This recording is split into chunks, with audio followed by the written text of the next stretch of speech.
కర్నూలు జిల్లా ఆలూరు నియోజకవర్గం హోళగుంద మండలం గెజ్జేహళ్లి వందవాకిలి గ్రామాల్లో ఇంటింటా తెలుగుదేశం కార్యక్రమాన్ని నిర్వహించారు. టీడీపీ నాయకులు ఇంటింటికి వెళ్లి ప్రజలను కలుసుకుని వారి సమస్యలు, ప్రజా అభిప్రాయాలను తెలుసుకున్నారు. కూటమి ప్రభుత్వం అమలు చేస్తున్న అభివృద్ధి సంక్షేమ పథకాలను ప్రజలకు వివరించి కరపత్రాలు పంపిణీ చేశారు. ప్రజల మద్దతుతో ప్రభుత్వ పథకాలు ప్రతి కుటుంబానికి చేరుతున్నాయని నాయకులు అన్నారు.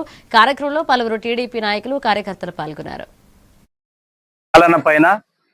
కూటమి ప్రభుత్వం సాధించిన విజయాల గురించి ఇంటింటికి తిరిగి వివరించడానికి వచ్చేసినటువంటి హోళగుంద మండలం నాయకులకు, అదేవిధంగా గజ్జళ్ళి రోజు వైకుంఠం జ్యోతి గారి ఆదేశానుసారం ఈ రోజు పంచాయతీరాజ్ డిపార్ట్మెంట్ ద్వారా ఎన్ఆర్జీఎస్సి అనుసంధానంతో ఈ రోజు గ్రావెల్ రోడ్లకి ఈ ఊరు నుంచి ఏ గ్రామాలకు పోతున్నాయో లింక్ రోడ్లన్నీ ఇంతకు ముందు చేసినటువంటి గ్రావెల్ రోడ్లన్నింటినీ ఉపాధి హామీ పథకంలో చేసిన కావచ్చు, ఇంతకుముందు చేసిన పనికాహారం పథకంలో రోడ్లు కానీ ఫార్మేషన్ చేసిన వాటికి గ్రావెల్ వేయడానికి కూడా త్వరలోనే మీ గ్రామం నుంచి ప్రతి మండలంలో ప్రతి గ్రామం నుంచి కూడా వేయడానికి ప్రభుత్వం సిద్ధమైందని సందర్భం. అది తప్పకుండా చేయడానికి మేమందరూ సిద్ధంగా ఉన్నాము.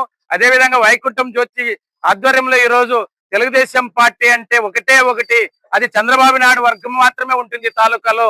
అది కేవలము వైకుంఠం జ్యోతి గారి ఆధ్వర్యంలోనే పార్టీ ముందుకు పోతుంది.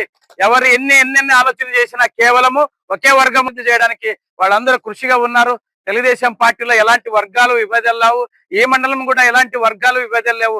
కేవలం ఒకే ఒక వర్గం, అది తెలుగుదేశం పార్టీ చంద్రబాబు నాయుడు వర్గమే అని చెప్తూ ఈ అవకాశం ఇచ్చిన మీ అందరికీ రెండు చేతులెత్తి నమస్కరిస్తూ జై హింద్, జై తెలుగుదేశం, జై కార్యకర్త, జై తెలుగుదేశం. వైకుంఠం జ్యోతి